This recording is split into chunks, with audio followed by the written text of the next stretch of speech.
할렐루야. 인도하심 시리즈 19번째 시간. 오늘 말씀은 출애굽기 7장 1절에서 7절까지 말씀입니다.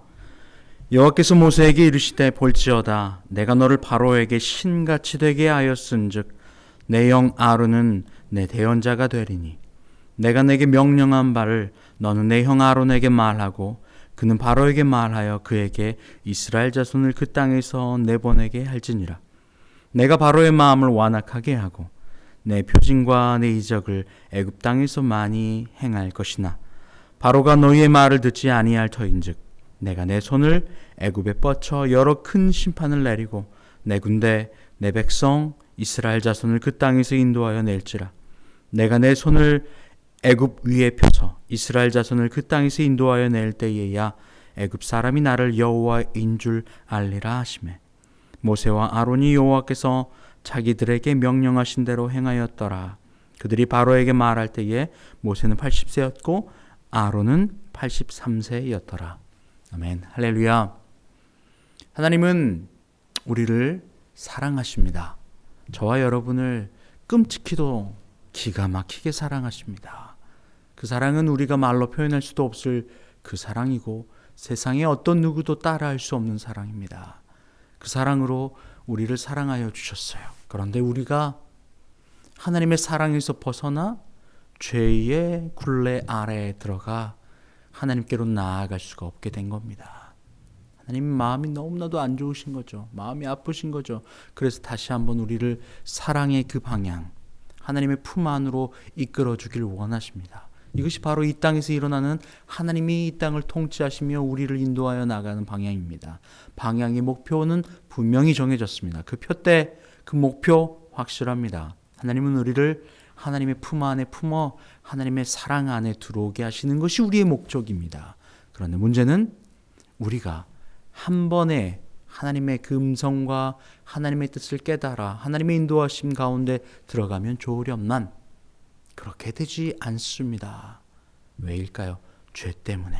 하나님과 우리 사이가 죄로 담이 막혀버려서 보여줘도 눈이 있어도 보지 못하고 들려주셔도 듣지 못하고 만져보게 하셔도 느끼지 못하고 다 주시고 만져주시고 이끌어주시는데도 깨닫지 못한 채 살아가는 것이 바로 인간입니다. 그래서 하나님은 각각 모든 사람에게 각각 자기에 맞는 스타일과 방향대로 하나님이 기회도 주시고 인도하심을 주시는 거예요.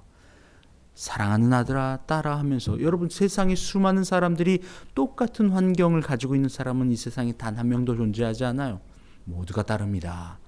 하나님은 이 모두가 다른 이 환경을 하나님이 직접 디자인하셔서 모두가 그 골 마지막 목표에까지 오게 하시는 것, 바로 이것이 하나님이 우리를 사랑하시며 인도하시는 방법입니다.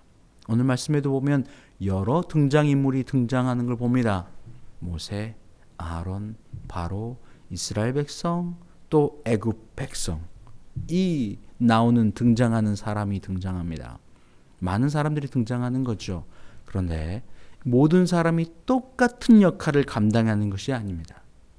다 각자 맡겨진 대로 다른 방향과 또 각자 다른 분야와 다르게 사용을 받습니다. 모세는 하나님이 뭐라고 이야기합니까? 1절 말씀에 여호와께서 모세에게 이르되 볼지어다 내가 너를 바로에게 신같이 되게 하겠다. 그리고 너는 말할 줄 모르니까 내가 너에게 말을 가르치면 너는 아론에게 말하고 아론으로 하여금 바로에게 이야기하게 하라. 라고 아론은 아론만에 사용하는 방법이 있습니다. 그리고 더 나아가서 그 바로도 사용하는 방법이 있습니다. 모세와 아론이 한 번에 하나님의 음성을 전달했는데 바로가 알겠습니다. 제가 따르겠습니다. 라고 하면 물론 좋겠지만 하나님은 그것을 그렇게 허락하지 않으셨어요. 뭐라고 하냐? 3절 말씀에 내가 바로의 마음을 완악하게 하고 라고 말이에요. 저는 처음에 바로가 완악해서 이 말을 듣지 않는다고 생각했어요. 바로가 완악해서 모세를 통하여 말씀하신 하나님의 음성을 듣지 않는다고 생각했어요. 그런데 신기한 게 보이죠.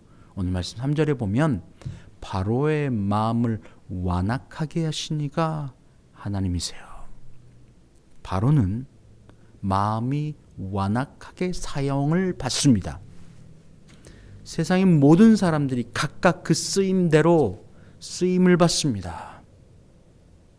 모세는 하나님의 말씀을 듣고 또 하나님의 말씀을 전하는 리더로, 또 아론은 모세에게로부터 들었던 그 말을 마치 하나님께로 들은 말과 똑같이 받아들이고 그 말을 바로에게 전하는 듯, 이스라엘 백성은, 애굽 백성은, 또 바로 왕은 각각 자기에 맡겨진 그 포지션이 있더라는 겁니다. 여러분, 우리도 지금 하나님이 이 땅에 하나님의 그 뜻, 우리를 하나님의 자녀로 완전히 품어주시는 그 뜻, 그 목표를 위해서 각각 사용받고 있습니다. 여러분이 인정하든 인정하지 않든 바로는 인정하지 않았지요. 그러나 그 바로도 하나님이 인도하고 계셨고 통치하고 있었어요. 무엇을 위해서입니까? 그 하나님의 목표와 목적을 위해서 말입니다. 우리를 사랑하시는 목적 말입니다. 오늘날도 마찬가지예요. 수많은 사람들이 각각 자신의 모습과 쓰임대로 사용을 받고 있어요. 하나님 앞에. 근데 여러분, 기이한 사용받는 거 어떤 사람으로 쓰임받고 싶어요? 모세같이, 아론같이, 아니면 그의 마음이 완악하여 바로같이 말입니다. 왜 바로는 완악하게 만들어서 바로를 완악하게 사용하셨냐? 신기한 표현이 등장합니다.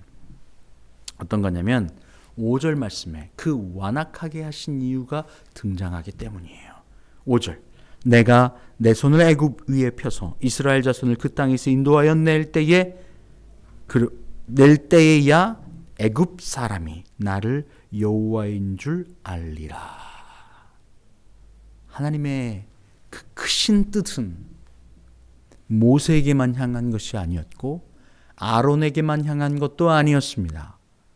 더 나아가서 이스라엘 백성에게만 나아간 것도 아니었어요. 바로 애굽 사람들, 애굽의 백성들에게까지 하나님의 뜻은 미쳐 있었습니다. 바울은 자신을 특별히 이방인들을 위한 사도로 부름을 받았다고 이야기합니다. 하나님은 그 이방인들마저도 사랑하신 거예요. 누구에게 한 명에게만 10손가락 깨물어서 안 아픈 손가락이 있습니까? 없잖아요. 하나님의 사랑은 다 그렇게 인도하고 계시는 거예요. 그런데 역사가 지나고 역사가 기록되고 나서 바로는 완악한 왕이 되었고 모세는 하나님의 인도자, 하나님의 인도를 대신 위임받은 리더가 되었어요. 역사는 그렇게 기록됩니다. 여러분, 하나님의 역사는 흘러갑니다. 이 땅의 시계의 역사, 시간의 역사도 흘러갑니다.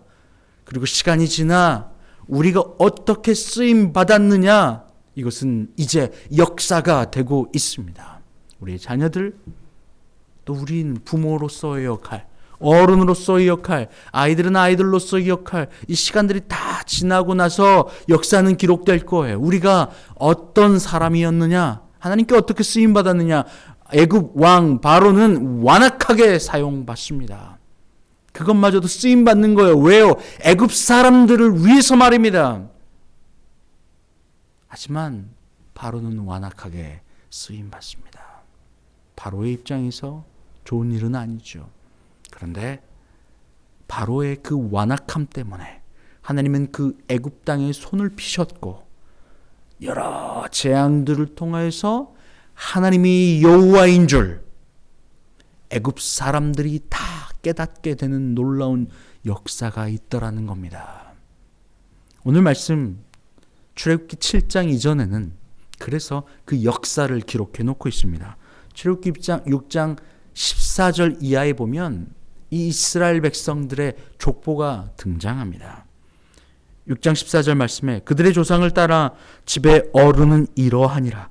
이스라엘의 장자 르우벤의 아들은 하녹과 발루와 헤스론과 갈미니, 이들은 르우벤의 족장이요. 시므온의 아들들은 여무엘과 야민과 오핫과 야긴과 소할과 가나안과 여인의 아들 사울이니, 이들은 시므온의 가족이요. 레위의 아들들의 이름은 그들의 족보대로 이러하니 게르손과 고핫과 무라리와 레이의 나이에 137세였으며 라고 말입니다. 계속 등장하죠. 그리고 아론, 모세에 이르기까지 이 족보가 나열됩니다. 이들은 이 애굽 시대에 바로 애굽의 종노릇했던 이 이스라엘 백성들의 리더였고 족장이었고 지도자였어요. 이들의 이름이 기록되어졌습니다. 하나님은 기억하고 있어요. 그들마저도 오늘 아론과 모세의 지금 이 순간에 이르기까지 하나님은 한순간도 기억하지 않은 적이 없던 거예요. 모두의 이름을 알고 계셨고 모두의 상황들을 알고 계셨어요. 하나님은 그렇게 역사하십니다. 여러분의 가정, 여러분의 삶, 하나님이 그렇게 통치하셨어요. 그런데 신기하게도 어떤 이는 모세처럼, 어떤 이는 아론처럼, 또 혹은 어떤 이는 바로처럼 사용되어지기도 합니다. 이때 모세와 아론의 나이는 뭐라고 이야기합니까? 모세는 80세였고 아론은 83세였더라. 결코 적은 나이가 아니지요. 여러분, 하나님의 역사 오늘 이 순간도 지나갑니다. 흘러가고 있습니다.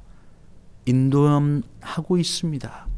그런데 여러분의 마음을 완악하게 하여 애굽 왕 바로처럼 쓰임을 받을지 아니면 하나님의 말씀을 그대로 받아들이고 그대로 행함으로 모세와 아론처럼 쓰임 받을지, 역사의 주인공이 오늘 이 이름이 기록된 것처럼 그 역사에, 하나님의 역사에, 하나님 나라의 역사에 기록될 주인공은 여러분이 될 수도 있습니다.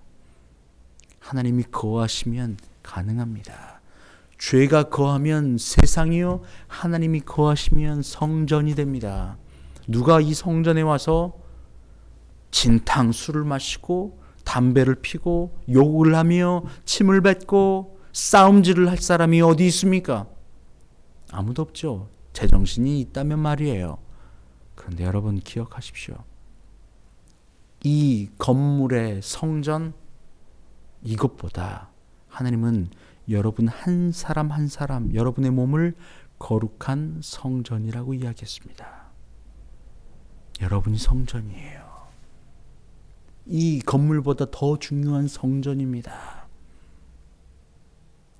하나님께서 거하실 때에 여러분은 그 역사의 주인공이 됩니다. 그 성전을, 하나님이 거하실 성전을 거룩하게 만들 때 말이에요. 여러분의 삶의 역사의 주인공, 여러분의 대대의 자녀들의 주인공, 이 주인공은 여러분이 될 수 있습니다. 언제요? 여러분이 거룩한 성전임을 기억하고, 차라리 여기서 담배 피고 술 마시고 하세요. 여러분의 거룩한 성전을 더럽히지 마세요.